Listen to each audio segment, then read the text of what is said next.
લેક્ચરોની અંદર આપણે 3 ચેપ્ટરો પૂરા કર્યા. પહેલું અને બીજું સ્થિત વિદ્યુત શાસ્ત્ર, ત્રીજું પ્રવાહ વિદ્યુત શાસ્ત્ર. પહેલા અને બીજા ચેપ્ટરની અંદર વિદ્યુત ભારો સ્થિર અવસ્થામાં હતા. ત્રીજા ચેપ્ટરની અંદર આવા વિદ્યુત ભારોને આપણે ગતિમાં લાવ્યા. પણ ગતિમાં લાવ્યા એમાં અત્યારે આપણે સમજેલા ડીસી પ્રવાહ, સ્થાયી પ્રવાહ, જે સમય સાથે બદલાતો નથી. થોડાક આગળ વધ્યા શાખાઓની અંદર મિત્રો મેઇન શાખા છે ઇલેક્ટ્રોમેગ્નેટિઝમ. ખ્યાલ છે ને? ઇલેક્ટ્રોમેગ્નેટિઝમ, જેનો મૂળભૂત ગુણધર્મ કોણ છે? વિદ્યુત ભાર. વિદ્યુત ભાર સ્થિર હોય તો સ્થિર વિદ્યુત શાસ્ત્ર, વિદ્યુત ભાર ગતિમાં આવે તો પ્રવાહ વિદ્યુત શાસ્ત્ર, આ જ વિદ્યુત ભાર અચળ વેગી ગતિ કરે તો પ્રવાહ વિદ્યુત શાસ્ત્ર, અને પ્રવેગી ગતિ કરે તો ની કન્ડિશન વિદ્યુત ચુંબકીય તરંગો ઉત્પન્ન કરે અને ઊર્જાનું વહન કરે. તો આજે આપણે સમજવાનું છે ચોથું ચેપ્ટર, આવા ગતિમાન વિદ્યુત ભારો અને ચુંબકો. દોસ્તો એટલે ચેપ્ટરનું ટાઇટલ શું કહેવા માંગે છે પહેલા એ સમજી લો. ગતિમાન વિદ્યુત ભારો અને ચુંબકો એટલે વિદ્યુત ભારો ગતિમાં હોય તો એ ચુંબકીય ક્ષેત્ર ઉત્પન્ન કરે. જેમ આપણે પહેલા ચેપ્ટરમાં ભણેલા કે સ્થિર વિદ્યુત ભાર પોતાની આસપાસના વિસ્તારમાં વિદ્યુત ક્ષેત્ર ઉત્પન્ન કરે, એમ દોસ્તો જો આ વિદ્યુત ભાર ગતિમાં આવી જાય તો ગતિમાં રહેલો વિદ્યુત ભાર પોતાની આસપાસના વિસ્તારમાં ચુંબકીય ક્ષેત્ર ઉત્પન્ન કરે છે. શેના આધારે કહી શકાય? તો આપણે થોડીક આની હિસ્ટ્રી પહેલા જાણી લઈએ. ડાયરેક્ટ તો આપણે સ્વીકારવાના નથી, સાયન્સના વિદ્યાર્થીઓ છીએ એટલે ભાઈ કોઈ આપણને કહી દે કે વિદ્યુત ભાર ગતિમાં ચુંબકીય ક્ષેત્ર ઉત્પન્ન થાય તો સાબિતી શું? એની પાછળ કંઈક તો પ્રેક્ટિકલ થયા હશે ને. તો આને આપણે થોડી હિસ્ટ્રી જાણી લઈએ કે કઈ રીતે ખબર પડી કે ગતિમાન વિદ્યુત ભારો ચુંબકીય ક્ષેત્ર ઉત્પન્ન કરે. તો દોસ્તો એવું કહેવાય છે કે સૌપ્રથમ આ વસ્તુ ચેક કરનાર વૈજ્ઞાનિક હતા ઓસ્ટ્રેડ. તો આપણે પહેલું જ સમજી લઈએ ઓસ્ટ્રેડનું અવલોકન. મિત્રો આ હિસ્ટ્રી છે, થોડી હિસ્ટ્રીને હું ડિટેલમાં લખીશ નહીં, જો કે એની જરૂર નથી, પણ બેઝિક બાબતો આપી છે તો આપણે સમજી લઈએ. ચાલો, ઓસ્ટ્રેડનું અવલોકન શું હતું? દોસ્તો ઓસ્ટ્રેડે એવું કર્યું, એણે એક પ્રેક્ટિકલ કર્યો. અહીંયા એક વાહક તાર લઈ લીધો. સમજો આ કોઈ વાહક તાર, આની સાથે એણે જોડી દીધી બેટરી અને એની સાથે જોડી દીધી કળ. સમજો અહીંયા એને રાખી દીધી એક ચુંબકીય સોય. ઘણા વિચારશે સર આ ચુંબકીય સોય એટલે શું? હાલો એ તો ખબર નથી. દોસ્તો ચુંબકીય સોય તમે બધા જ જોઈ છે, કાંઈ અંદર જોયું? બસ જે મેગ્નેટિક ફિલ્ડ પર કામ કરે, ચુંબકીય ક્ષેત્રના આધારે એ મૂવમેન્ટ કરે છે. ઓકે, એટલે સમજો આ ચુંબકીય સોય, આ બે, આ કળ. ઓકે, હવે સમજો ધ્યાનથી. ઓસ્ટ્રેડે શું અવલોકન કર્યું? પહેલા એને આ રીતે આખી ગોઠવણ કરી. પછી એવું કહેવાય છે કે જેવી સ્વિચ દબાવવામાં આવી, એ જેવી તમે આ સ્વિચ ઓન કરો એટલે અહીંયાથી પ્રવાહ પસાર થશે. પ્રવાહ પસાર થાય, પ્રવાહની દિશા ધન થી ઋણ. જેવો પ્રવાહ પસાર થયો એટલે ઓસ્ટ્રેડે જોયું કે તારને કેન્દ્ર તરીકે ગણતા તારને લંબ એવા સમતલમાં, દોસ્તો આ તારને લંબ સમતલ, તમને હું કહેવા માંગુ છું આ કઈ રીતે વિચારશો? આ તાર આમ, જેવી સ્વિચ દબાવી પ્રવાહ પસાર થયો તો તારને કેન્દ્ર તરીકે ગણીને તારને લંબ સમતલમાં રહેલા વર્તુળને, અહીંયા વર્તુળ ધારી લો, આમ વર્તુળના સ્પર્શક રૂપે આ સોય ગોઠવાઈ ગઈ. વર્તુળના સ્પર્શક રૂપે સોય ગોઠવાઈ ગઈ. એટલે દોસ્તો આ સોય અત્યારે આમ ગોઠવાઈ ગઈ. તમારે આકૃતિ કેમ વિચારવાની છે? ત્રિપરિમાણ. એટલે હું કેવું કહેવા માંગુ છું સમજો દોસ્તો. આ ધાર આપણો તો આ વર્તુળ, ચાલો આ વર્તુળના સ્પર્શક દોરવા છે, પણ અહીંયા સ્પર્શક આમ જાય,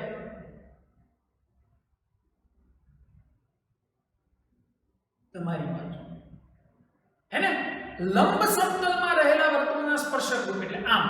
એટલે ખરેખર મેં આને આમ દર્શાવી છે, દેખાય છે? નથી ખબર પડતી? એટલે આ તાર છે, તારને લંબ એવું વર્તુળ, અહીંયા વર્તુળ કન્સિડર કરો, અહીંયા બિંદુ લઈ લો, તો આનો સ્પર્શક આમ જાય કે નહીં? તેનો મતલબ એવો થયો જેવો પ્રવાહ પસાર કર્યો મિત્રો પ્રવાહ એટલે શું વિદ્યુત ભારોની ગતિ વિદ્યુતભાર ગતિમાં આવ્યો જેવો વિદ્યુતભાર ગતિમાં આવ્યો એટલે સોય જ્યારે સીધી હતી એ સીધી લંબ સમતલમાં આવેલા વર્તુળને સ્પર્શક રૂપે ગોઠવાઈ ગઈ એટલે લંબ રૂપે ગોઠવાઈ ગઈ એ ચુંબકીય સોય કોણાવર્તન બતાવ્યું હમણાં હું કીધું ચુંબકીય સોય ક્યારે આવર્તન બતાવે જ્યારે ચુંબકીય ક્ષેત્ર હાજર હોય તો ઓસ્ટ્રેલિયાની ખબર પડી ગઈ કે ભાઈ આ તારમાંથી જેવો પ્રવાહ પસાર થયો એટલે એની આસપાસના વિસ્તારમાં કંઈક ચુંબકીય ક્ષેત્ર ઉત્પન્ન થયું હોવું જોઈએ તો જ સોય આવર્તન દર્શાવે દોસ્તો જો પ્રવાહની દિશા ઉલટાવવામાં આવે જો પ્રવાહની દિશા ઉલટાવો એટલે બેટરીને આમ કરી દો પ્રવાહની દિશા ઉલટાવવામાં આવે અહીંયા લખું છું પ્રવાહની દિશા ઉલટાવતા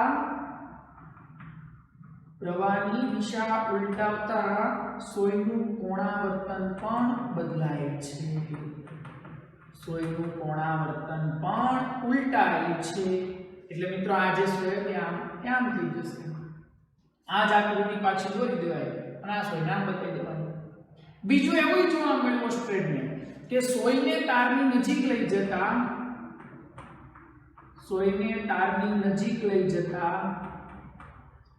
અથવા પ્રવાહમાં વધારો કરતા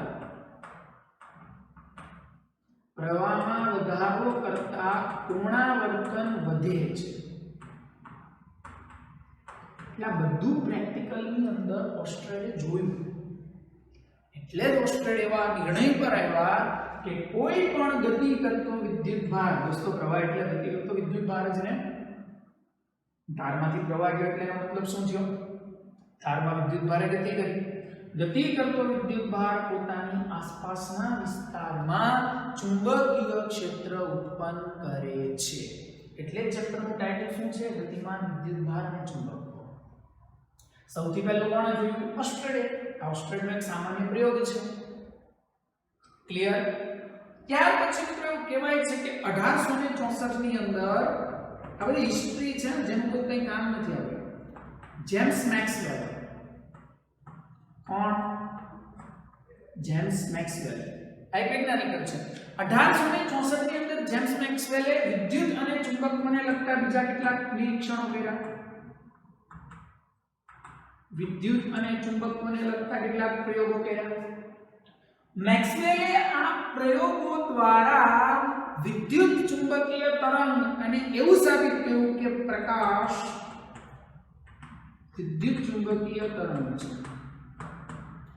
1864 ની અંદર જેમ્સ મેક્સવેલે જેવું ઓસ્ટ્રેલિયા અવલોકન આપી દીધું એટલે મેક્સવેલને ખબર પડી ગઈ કે વિદ્યુત અને ચુંબકત્વનો એકબીજા સાથે સંબંધ છે એટલે મેક્સવેલે બીજા કેટલાક પ્રયોગો ચાલુ કર્યા અને પ્રયોગોના અંતે જોયું કે ભાઈ આપણે જે પ્રકાશના કિરણો જોઈએ છે સૂર્યમાંથી આવતા પ્રકાશના કિરણો ટ્યુબલાઇટમાંથી આવતા પ્રકાશના કિરણો આ બધા વિદ્યુત ચુંબકીય તરંગો છે આનો જ ઉપયોગ કરીને હર્ટ્ઝ નામના વૈજ્ઞાનિકે રેડિયો તરંગની શોધ કરી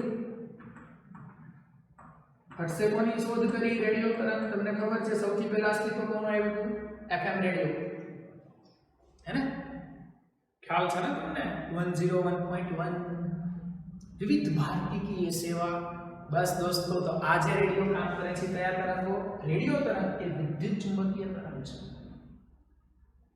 પણ આના અવલોકન પછી આ બધી વસ્તુ જાણવા મળી તમે બધા એ જાણો છો મિત્રો આના પછી જી માર્કોની અને આપણા જગદીશચંદ્ર બોઝ જી માર્કોની અને જગદીશચંદ્ર બોઝ આ બંને આવા રેડિયો તરંગોને લાંબા અંતર સુધી મોકલી શકાય એવું પ્રૂવ કર્યું રેડિયો તરંગોને એક સ્થળેથી બીજા સ્થળે મોકલી શકાય અમદાવાદની અંદર વિવિધ ભારતીનું કેન્દ્ર હોય તો ત્યાંથી દોસ્તો સુરતની અંદર પ્રસારણ આવી શકે રેડિયો તરંગોને લાંબા અંતરો સુધી મોકલી શકાય એવું એ લોકોએ પ્રૂવ કર્યું એના માટે જો કે નોબેલ પ્રાઇઝ પણ મળેલો ખ્યાલ આવે છે વાતમાં એટલે ગતિમાન વિદ્યુતભારો વિદ્યુતભાર ગતિમાં હોય ઇન શોર્ટ પ્રવાહ કોઈ તારમાંથી વહેતો હોય તો એની આસપાસના વિસ્તારમાં ચુંબકીય ક્ષેત્ર ઉત્પન્ન થાય ક્લિયર પણ તમને બધાને એક મુદ્દો ખબર છે ચાલો આ જે અવલોકનો થયા સંશોધનો થયા આના પરથી તમને એક વસ્તુ જાણવા મળી કે ચુંબકીય ક્ષેત્રની દિશા કઈ હોઈ શકે. વિદ્યુત અને ચુંબકત્વ વચ્ચે સંબંધ છે તો એની દિશા કઈક હશે ને. તો એ દર્શાવવા માટે કેટલાક નોર્મલ પ્રયોગો થયા. સમજો કે આ બોર્ડને લંબરૂપે કોઈ તાર છે જેમાં પ્રવાહ બહાર આવતી દિશામાં છે. સમજો આ તારનો આડ છે. તમારે આકૃતિ કેમ વિચારવાની છે દોસ્તો? આ તાર આમ છે, તાર પ્રવાહ પાછળથી આવે છે તમારી બાજુ આમ. એટલે એક વસ્તુ મગજમાં ફિટ કરી દો, બહાર આવતી દિશાને ડોટ વડે દર્શાવે. બહાર આવતી દિશા ડોટ વડે દર્શાવે અને અંદર જતી દિશાને મિત્રો ક્રોસ વડે દર્શાવે. આ શું કામ ખબર? આવું આ કઈ રીતે આવ્યું છે ખબર છે? તમને કહું, પેલું આપણે પેલા વર્તુળ વાળી ગેમ આવે છે, એમાં તીર હોય ને, તીરના મારવાનું ટાર્ગેટ પર, પીછાવાળું તીર, યસ, ટાર્ગેટ પર મારો છો ખબર. હવે હું તમને કહું અહીંયાથી તીર મારું તો તમે ત્યાંથી જોતા હો, આમ તમે જોતા હો તો તમને હું એની અણી દેખાય કે આગળ ટપ્પુ. અહીંયાથી મારું એટલે તમારી બાજુ આવે, બહાર આવે છે ટપ્પુ. પણ હું આમ મારું છું, હું જોઉં તો મારા માટે તો તીર અંદર જાય છે, તો મને પાછળ ઓલા પીછા દેખાય, ચોકડી. ખબર પડી? એટલે આ સંજ્ઞા છે. એટલે હવે જ્યારે આગળ ચેપ્ટરમાં ગમે ત્યારે ડોટ દેખાય તો બહાર આવતી દિશા અને ક્રોસ દેખાય તો અંદર જતી દિશા. ચાલો આમાં પ્રવાહ બહાર આવે છે. હવે આ જાણવા માટે એવું કરવામાં આવ્યું કે આની નજીકમાં બહુ બધી ચુંબકીય સોયો રાખી દીધી. સમજો દોસ્તો ધ્યાનથી, બહુ બધી ચુંબકીય સોય રાખી દીધી લંબ સમતલમાં. કે આપણને ઓસ્ટ્રેલિયા કરી દીધું ચુંબકીય ક્ષેત્ર લંબ સમતલમાં છે. ચુંબકીય ક્ષેત્ર કેવા સમતલમાં છે? લંબ સમતલમાં છે. આવું ઓસ્ટ્રેલિયા તો આપણને કહી દીધું હતું. એટલે લંબ સમતલમાં બહુ બધી ચુંબકીય સોય રાખી દીધી અને જોવામાં આવ્યું કે જો પ્રવાહ બહાર આવતી દિશામાં છે તો દોસ્તો સમજો ચુંબકીય સોયમાં n અને s ધ્રુવ હોય છે. તમે જાણો છો બધા. સમજો આ બાજુ n અને પેલી બાજુ s, તો આ બધી સોય આ રીતે ગોઠવાઈ ગઈ. એટલે બહુ અજીબ વસ્તુ થઈ. બધી સોય આ રીતે ગોઠવાઈ ગઈ અને જેવો તમે તારમાંથી પ્રવાહ બહાર આવતી સોરી અંદર જતી દિશામાં લઈ લો એટલે અહીંયા તાર છે ને પ્રવાહ અંદર જાય છે અને એની બાજુમાં ચુંબકીય સોયો ગોઠવી તો ઘણા મિત્રોને ખબર પડી ગઈ હશે. બોલો શું થશે? યસ, આ ધ્રુવો બધા ઉલટાઈ જશે. બધી ચુંબકીય સોયો ગોઠવી દીધી.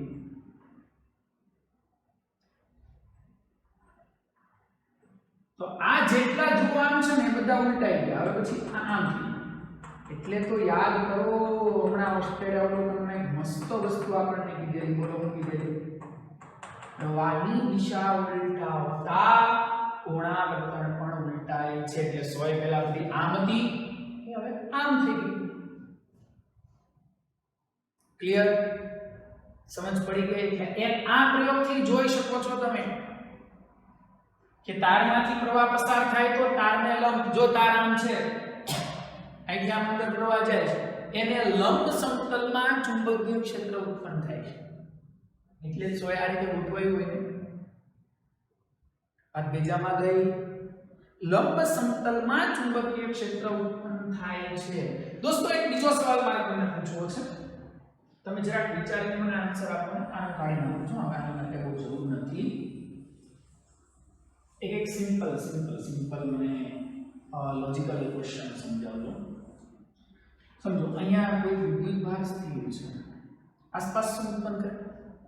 યસ, વિદ્યુત ક્ષેત્ર.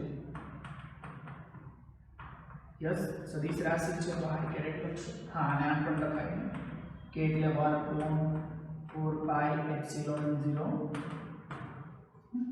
હું તમને એવું કહું કે અહીંયા સમજો આની આસપાસના આટલા એરિયામાં આનું ક્ષેત્ર છે, અમુક એરિયા સુધી ક્ષેત્ર હોય, તમને ખબર અત્યારના વર્ગના વ્યસ્ત પ્રમાણમાં. જો આના ક્ષેત્રમાં હું કોઈ બીજો સ્મોલ ક્યુ વિદ્યુત ભાર લાવી દઉં તો દોસ્તો એના પર શું લાગશે બળ? આપણે ભણી ગયા પહેલાના બીજા ચેપ્ટરમાં કે કોઈ વિદ્યુત ક્ષેત્રમાં કોઈ વિદ્યુત ભારને લાવવામાં આવે તો એના પર વિદ્યુત બળ લાગે. દોસ્તો E ની કિંમત ઉપરથી મુકાવજો. આ Q 4 pi epsilon 0 r² * r caret. આ બળ લાગ્યું. આ વિદ્યુતભાર પર બળ લાગ્યું. હવે મજા આવશે, સાંભળજો દોસ્તો. વિદ્યુત ક્ષેત્ર છે ને, જે વિદ્યુત ક્ષેત્ર એ વિદ્યુતભારના સ્થાન પર આધારિત છે કે વિદ્યુતભારનું અવકાશમાં સ્થાન ક્યાં છે, વિદ્યુતભારને ક્યાં ગોઠવો છે એના પર આધારિત છે. ઓબ્વિયસ વિદ્યુતભાર અહીંયા મૂકો ત્યાં ક્ષેત્ર ઉત્પન્ન થાય. એવું થોડું વિદ્યુતભાર અહીંયા મૂકો અહીંયા ક્ષેત્ર પેદા થાય એવું બને નહીં. અહીંયા વિદ્યુતભાર મૂકો ત્યાં ક્ષેત્ર ઉત્પન્ન થાય. એટલે વિદ્યુત ક્ષેત્ર સ્થાન પર આધારિત છે. બીજી વસ્તુ એવું છે મિત્રો, વિદ્યુત ક્ષેત્ર સમય પર આધારિત છે. સમય સાથે બદલાય છે. ઘણા કહેશે સર એવું થોડું હોય સમય સાથે બદલાય. યસ, વાસ્તવિક રીતે જોવા જાવ તો ક્ષેત્ર સમય સાથે બદલાય છે. કોઈ પણ વિદ્યુત ભાર દ્વારા ઉત્પન્ન થતું વિદ્યુત ક્ષેત્ર સમય જેમ જેમ સમય વધે ને એમ ઘટતું જશે. ક્ષેત્રની તીવ્રતા ઘટતી જશે. એનું કારણ છે દોસ્તો, ક્ષેત્ર ઊર્જા અને વેગમાનનું વહન કરે છે. તો જ ભાઈ વિદ્યુત ચુંબકીય તરંગ બન્યા.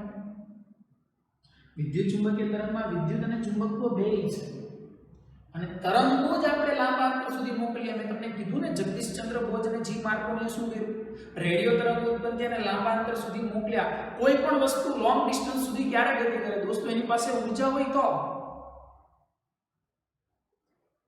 ગાડીમાં પેટ્રોલ જ નથી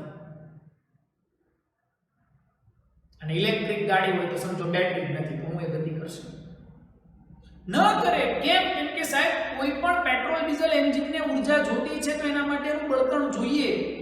બળતણ દ્વારા ઊર્જા મળશે તો એ ગતિ કરશે. બેટરી વાળું એન્જિન છે, ઇલેક્ટ્રિક એન્જિન છે તો બેટરી જોઈએ, બેટરીમાંથી ઊર્જા મળશે તો જ ગતિ કરશે.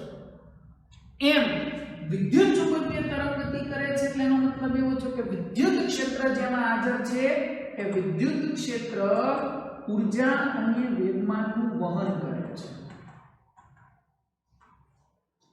જેમ જેમ સમય પસાર થશે ને આ ઊર્જાનું બીજી ઊર્જામાં રૂપાંતર થવાનું છે.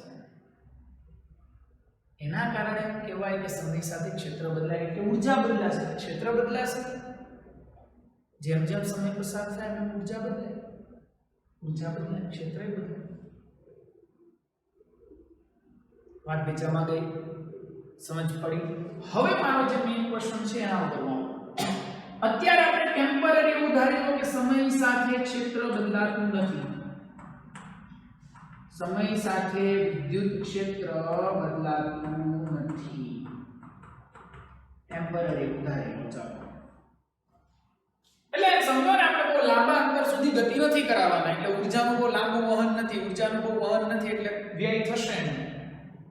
ઓકે, સમય સાથે ધારી લો કે ક્ષેત્ર નથી બદલાતું.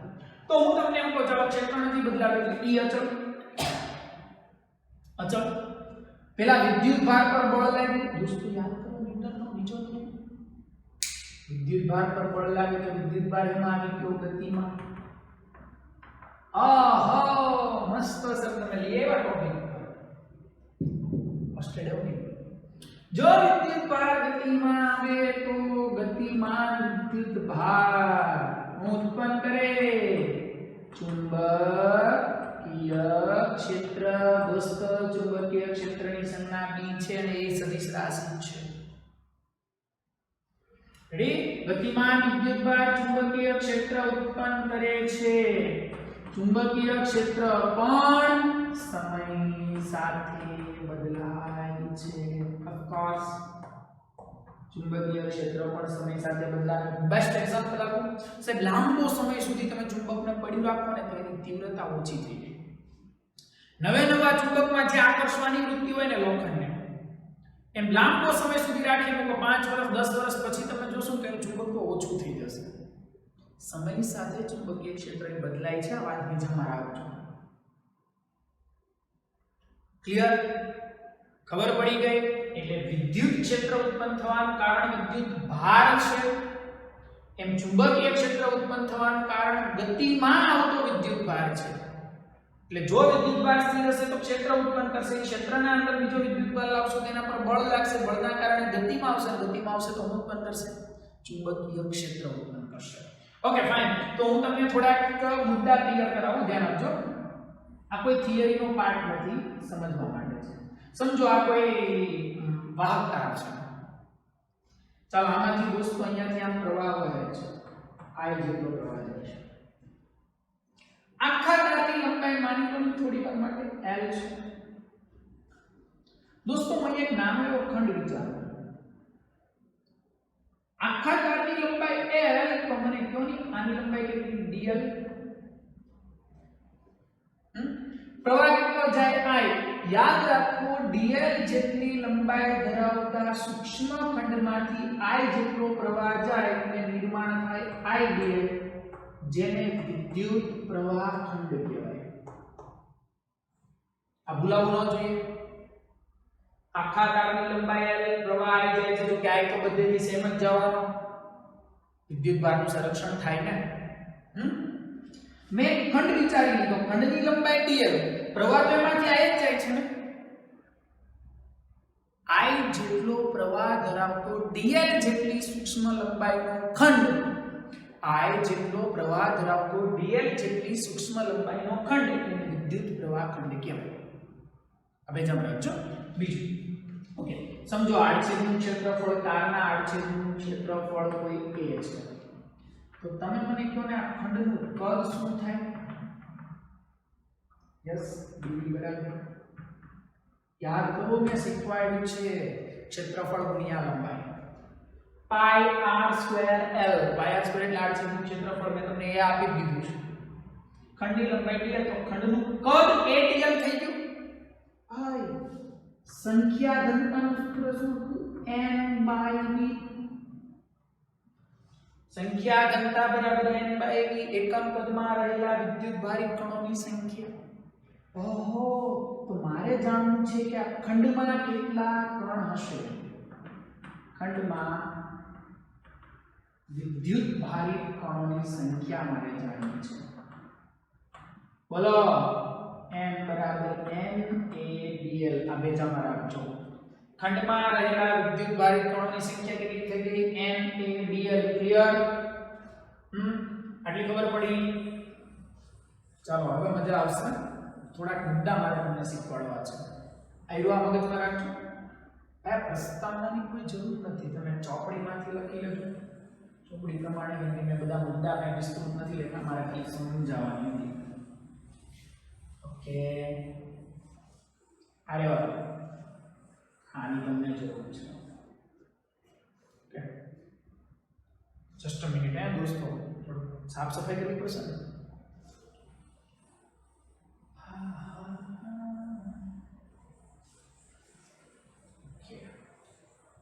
ચાલો, I જેટલો પ્રવાહ જાય છે. હવે મારે જરાક તમને શીખવાડવું છે.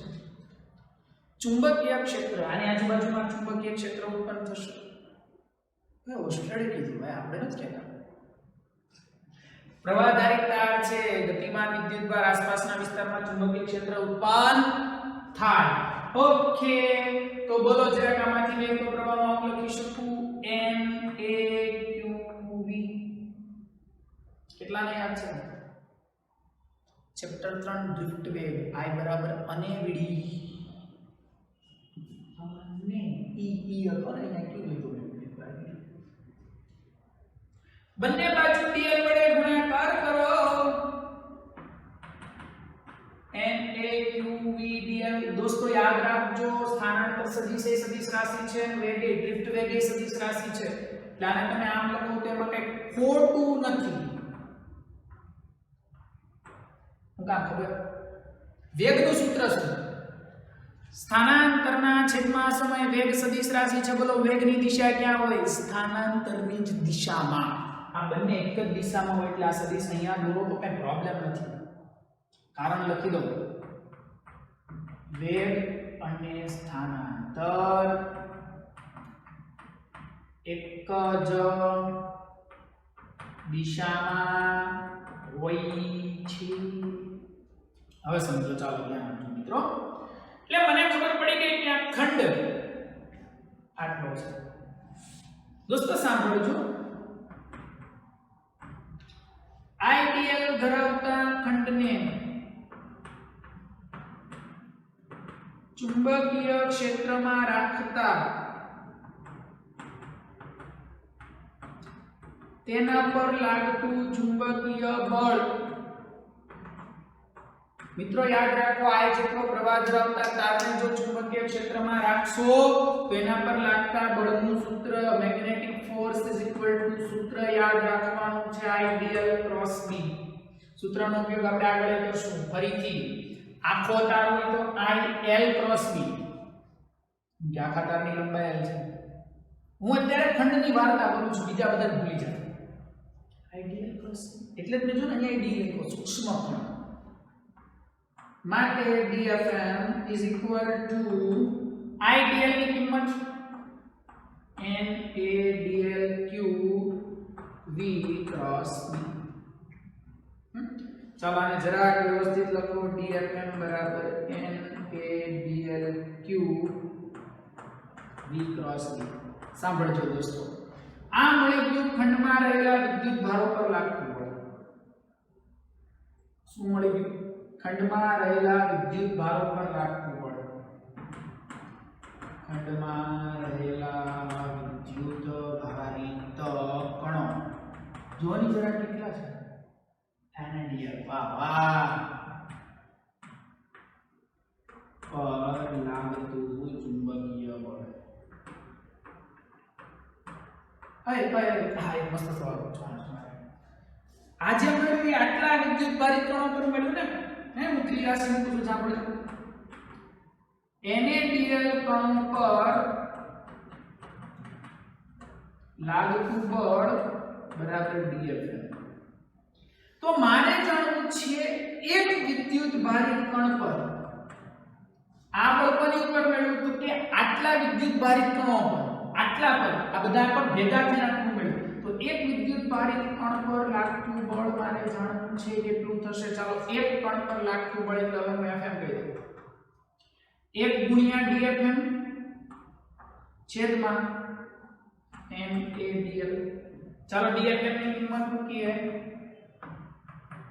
DFM ની કિંમત મૂકીએ NaDlQ V cross B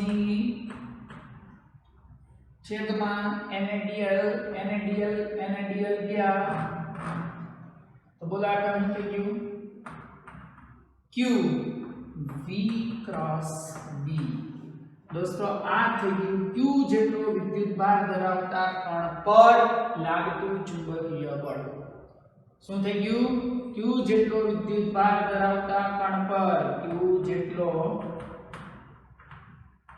વિદ્યુત ભાર ધરાવતા કણ પર લાગતું ચુંબકીય બળ આ સૂત્ર ન ભૂલાવવું જોઈએ કોઈ પણ વિદ્યુત ભારિત કણને ચુંબકીય ક્ષેત્રમાં રાખવામાં આવે તો એના પર લાગતું બળ Q V cross B વિદ્યુત ભારિત કણને ચુંબકીય ક્ષેત્રમાં રાખો તો એના પર લાગતું બળ આટલું જેનું મૂલ્ય બોલો V cross B એટલે VB sin થીટા આ મૂલ્ય છે દોસ્તો અને જ્યાં થીટા એટલે શું વેગ અને ચુંબકીય ક્ષેત્ર વચ્ચેનો ખૂણો વાત બીજામાં ગઈ પેલા આટલું લખો ઝડપથી અને આ ચીજ જે આગળ વધારવાની છે પેલા આટલું લખો તો વિડિયો પોઝ કરીને સ્પીડથી ચાલો એટલે એક કણ કોઈ q જેટલો વિદ્યુત ભાર ધરાવતા કણ પર લાગતા બળનું મૂલ્ય આટલું થઈ ગયું F બરાબર q dv sin theta theta એટલે v અને d વચ્ચેનો ખૂણો કેટલી સરસ સમજી લો ઋણ વિદ્યુત ભાર પર લાગતું ચુંબકીય બળ ઋણ વિદ્યુત ભાર પર લાગતું બળ ધન વિદ્યુત ભાર પર લાગતા બળ કરતા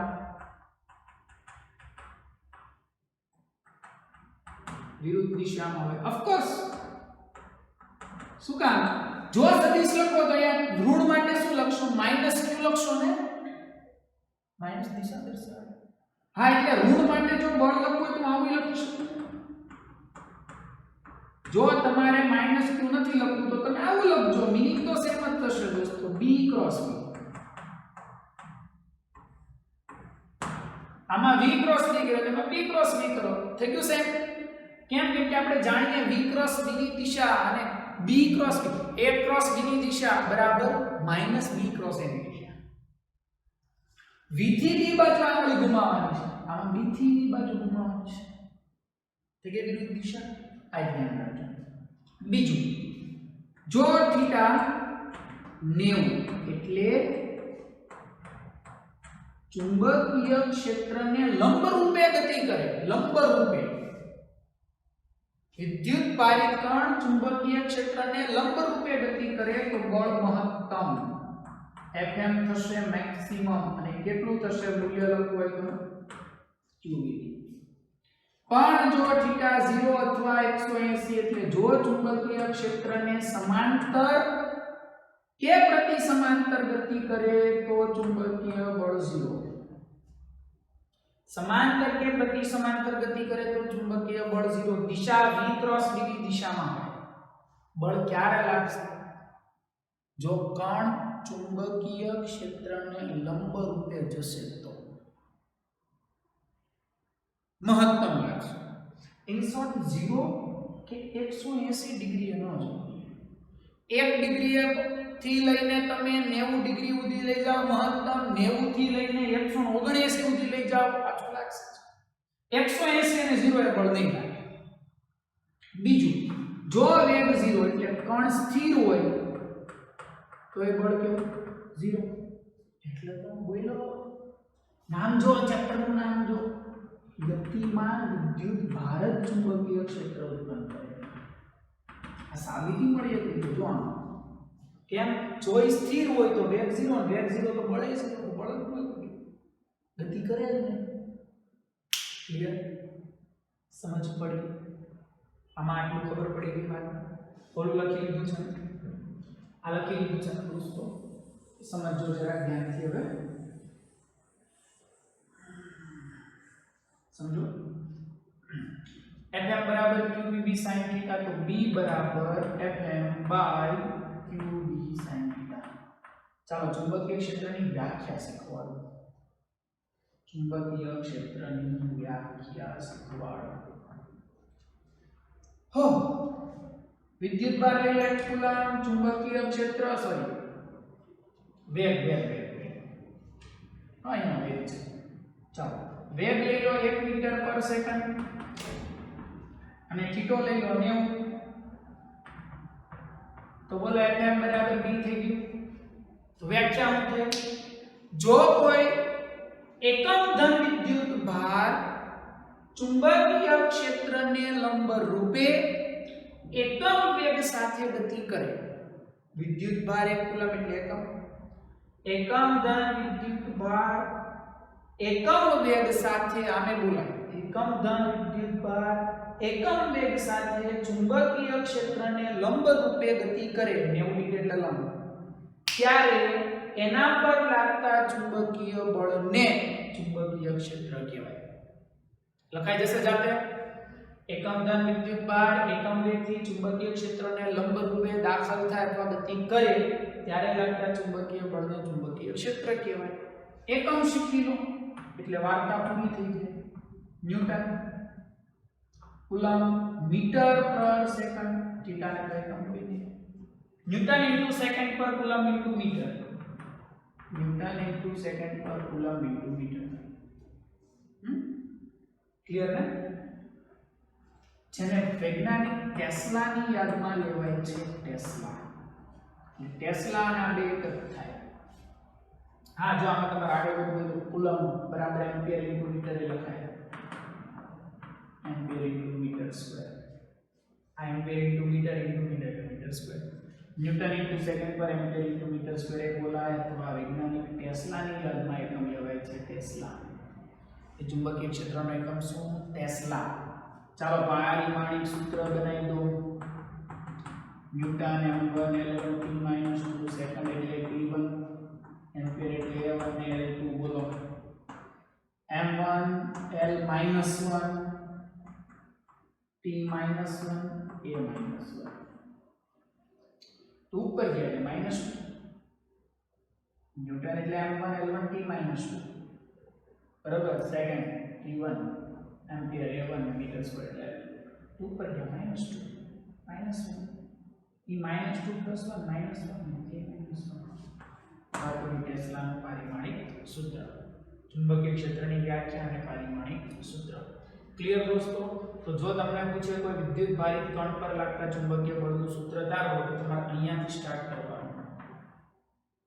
વિદ્યુત ભારિત કણ પર લાગતા ચુંબકીય બળનું સૂત્ર, અથવા એવું પૂછે ચુંબકીય બળનું સૂત્ર લખી તેના ખાસ કિસ્સાઓ, વ્યાખ્યા અને એકમ જણાવો.